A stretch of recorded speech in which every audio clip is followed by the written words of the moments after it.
नमस्कार सभी का चैनल पे अपना स्वागत है। प्यारे विद्यार्थियों, आज के इस छोटे से सेशन में रिट मुख्य परीक्षा के संदर्भ में बात करने वाले हैं।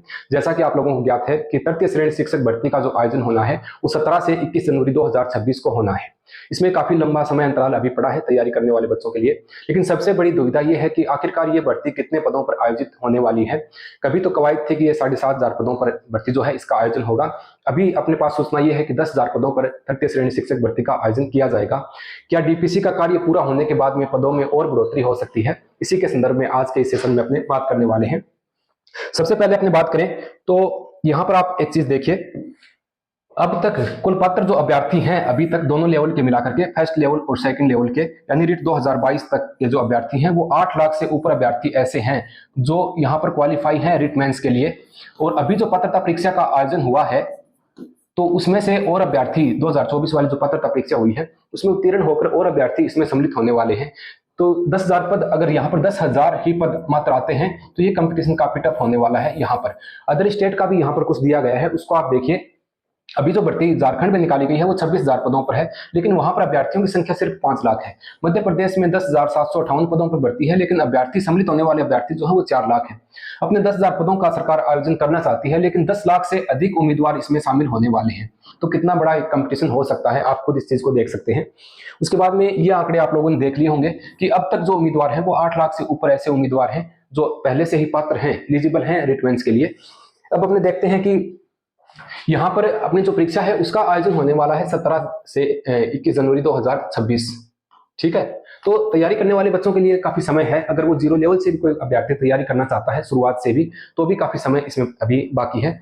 यहाँ पर कुछ चीजें दी गई हैं, मैं आप लोगों को कुछ चीजें यहाँ पर बताना चाहूंगा कि आखिरकार कितनी संभावना हो सकती है, क्योंकि डीपीसी वाला जो मामला है उसकी वजह से पदों में जो गिरावट है, अपने को ये जो बढ़ोतरी है ये नहीं हो पाई। अगर डीपीसी यहाँ पर सफल होती है तो यहाँ पर काफी पद जो है 9,000 पद और सम्मिलित हो जाएंगे। अगर 10,000 पद ये हैं और 9,000 पद और डीपीसी वाले सम्मिलित होते हैं तो 19 या 19.5 या 20,000 के आसपास जो है वो पदों की संख्या अपनी यहाँ पर पहुंच सकती है। क्योंकि यहाँ पर देखिए 4 साल से बकाया डीपीसी होने पर बढ़ सकते हैं रिक्त पद। जो प्रमोटेड होकर जो तृतीय श्रेणी शिक्षक हैं वो सेकंड ग्रेड में अगर जाएंगे तो तृतीय श्रेणी के जो पद रिक्त होंगे उन पदों को इस भर्ती में सम्मिलित किया जाएगा। क्योंकि सरकार ने नहीं तो सेकंड ग्रेड में, अपने सेकंड ग्रेड में बात करें तो भी 2,000 पदों के आसपास ही भर्ती का आयोजन जो है वो करवाया है। 2100 कुछ पद हैं।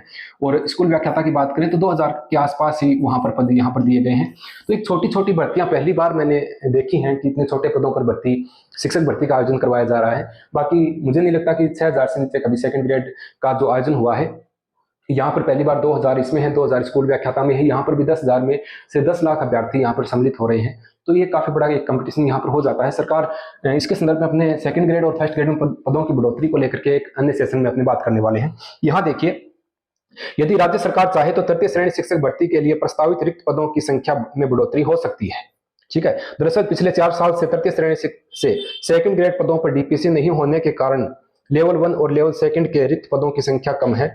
यदि तृतीय श्रेणी शिक्षक भर्ती में पिछली भर्ती में पद रिक्त नहीं होते हुए भी डीपीसी के रिक्त होने वाले 9,000 पदों को शामिल कर लिया गया था, प्रमोशन ही नहीं हुए। ठीक है, वर्ष 2022 में हुई तृतीय श्रेणी शिक्षक भर्ती में रिक्त पद नहीं होते हुए भी करीब 9,000 डीपीसी के प्रस्तावित पदों को भर्ती में शामिल करते हुए 47,000 पदों पर चयनित अभ्यर्थियों को नियुक्ति दे दी गई थी, जबकि डीपीसी पिछले 4 साल से नहीं हुई है। ऐसे में 27 और 28 फरवरी को हुई रिट पात्रता परीक्षा 2024 में लगभग राज्य के 14 लाख अभ्यर्थियों ने ऑनलाइन आवेदन किया था। इसमें से 85% से अधिक अभ्यर्थी परीक्षा में अपना उपस्थिति दर्ज करवाई थी। माध्यमिक शिक्षा बोर्ड की ओर से रिट पात्रता परीक्षा परिणाम अगले माह तक निकल जाने की पूरी संभावना है। अपने अगर यहाँ पर बात करते हैं, एक मैं आपको थोड़ा और बताना चाहूंगा। देखिए, अगर रिट पात्रता परीक्षा जो अभी जो आयोजन हुआ है इसका जो परिणाम है, इसका जो रिजल्ट है वो अप्रैल माह में जारी हो सकता है, क्योंकि अब की बार जल्दी करेंगे।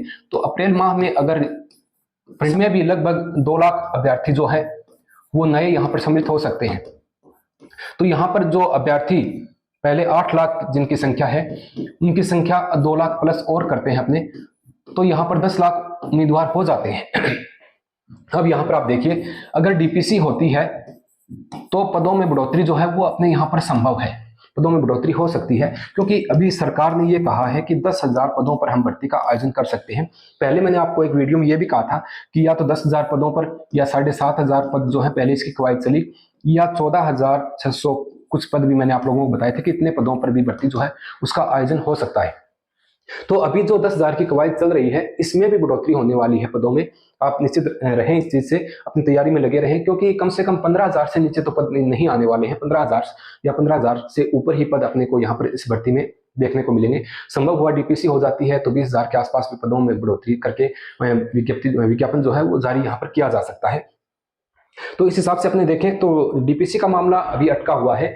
अब इसमें सबसे महत्वपूर्ण बात यह है कि एक परीक्षा जो है वो 17 जनवरी से 21 जनवरी 2026 को काफी लंबा समय यहां पर दिया गया है। अब कई अभ्यर्थियों के मन में शंका ये है कि सेकंड ग्रेड जो है, सेकंड ग्रेड का जिन्होंने आवेदन लगाया है उसका एग्जाम पहले होना है, लेकिन इसमें भी पदों में अभी बढ़ोतरी नहीं की गई है। अब कई अभ्यर्थी सोचते हैं कि इसमें भी अगर वर्गवार और विषयवार अपने देखते हैं तो यहाँ पर पद जो है वो सभी सब्जेक्ट के मिलाकर के कम ही हिस्से में आते हैं। तो ऐसी स्थिति में इसमें अभी काफी लंबा समय परीक्षा में अभी बाकी है, और कुछ अभ्यर्थी यहाँ पर इस चीज की तैयारी करना चाहते हैं, लेकिन पदों में जो कमी है उसको देखते हुए यहाँ भी रुझान कम बनता है कैंडिडेट का। तो अभी मैं आपको यहाँ पर यही सजेस्ट करना चाहूंगा, बाकी आप खुद समझदार हैं। अगर आप एसएसटी सेकंड लेवल में यहाँ पर रीट में तैयारी करना चाहते हैं तो इसका और इसका सिलेबस जो है एसएसटी वालों का लगभग समान ही होता है। तो अभी आप अपनी प्रिपरेशन जो है वो सेकंड ग्रेड के रूप में भी कर सकते हैं। सेकंड ग्रेड में जो आपकी तैयारी होगी वो आपके रिट मेंस में जो आपका सब्जेक्ट है उसमें भी आपके काम आने वाली चीजें हैं, क्योंकि कुछ शिक्षण विधियां हैं, साइकोलॉजी का पार्ट है, और कुछ अन्य चीजें भी हैं जो यहाँ पर अपने टॉपिक हैं राजस्थान जीके के और इंडिया के जो पॉलिटिकल के टॉपिक हैं वो यहाँ पर समांतर इसके आते हैं। तो लगभग ये जो दोनों चीजें हैं एसएसटी सेकंड लेवल और सेकंड ग्रेड, तो इसमें समानता है, तो कहीं ना कहीं फायदा अपने को रिटमेंट्स में भी यहाँ पर मिलने वाला है अगर आप सेकंड ग्रेड की तैयारी करते हैं। फिलहाल मैं आपको यही कहना चाहूंगा कि 15,000 से तो ऊपर पद तृतीय श्रेणी शिक्षक भर्ती में होने वाले हैं, क्योंकि जब तक परीक्षा का आयोजन होगा तब तक मेरे ख्याल में डीपीसी का जो काम है, जो डीपीसी की वजह से जो पद रिक्त नहीं हुए हैं, अभी कोर्ट में उनका मामला चल रहा है, तो ये पद जो रिक्त होंगे डीपीसी की वजह से जो प्रमोट होंगे ये पद भी निश्चित रूप से यहाँ पर जोड़े जाएंगे। तो आपको अच्छे खासे पदों पर जो है तृतीय श्रेणी शिक्षक भर्ती का विज्ञापन देखने को मिलेगा जरूर, क्योंकि अभी तो ये कवायद 10,000 पदों पर है क्योंकि भर्ती में अभी काफी समय है, भर्ती में काफी समय अभी पड़ा है। 1 साल का अंतराल पेपर का आयोजन जब तक होगा तब तक 1 साल का जो डिफरेंस है वो बीच में आ रहा है। तो एक साल के दायरे में डीपीसी वाला जो इसका जब विज्ञापन जारी होगा उससे पहले मुझे लगता है कि डीपीसी का मामला जो कोर्ट में है उसकी प्रक्रिया पूर्ण हो जाएगी, और वो प्रक्रिया पूर्ण होने के बाद में सरकार को यहाँ पर जो पद हैं वो सम्मिलित यहाँ पर करने पड़ेंगे। तो ये सामान्य सी जानकारी आप लोगों के साथ मैंने साझा की है। मिलते हैं किसी अन्य सेशन में, तब तक के लिए नमस्कार, जय हिंद।